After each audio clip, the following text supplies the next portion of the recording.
Ayon kay Senator JV Ejercito sa isang interview sa ABS-CBN News, nagkaroon sila ng mga usapang seryoso kasama ang mga opisyal mula sa Pransya at Espanya, kasama na ang mga tagagawa ng barko na Naval Group at Navantia. Ano ba ang pinag-usapan nila?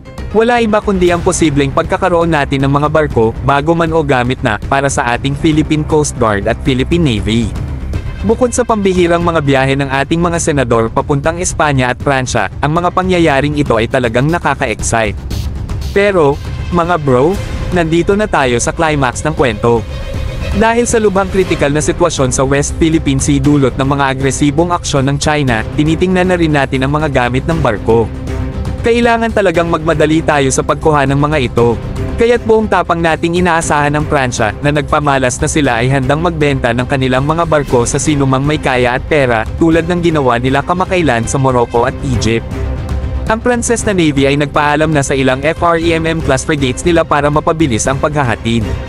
Talaga namang ang pera ang nagpapatakbo sa mundo, mga bro. Kaya alin ba sa mga barkong ito ang pinakakasundo nating talakayin sa mga kaibigan nating nasa Pransya at Espanya?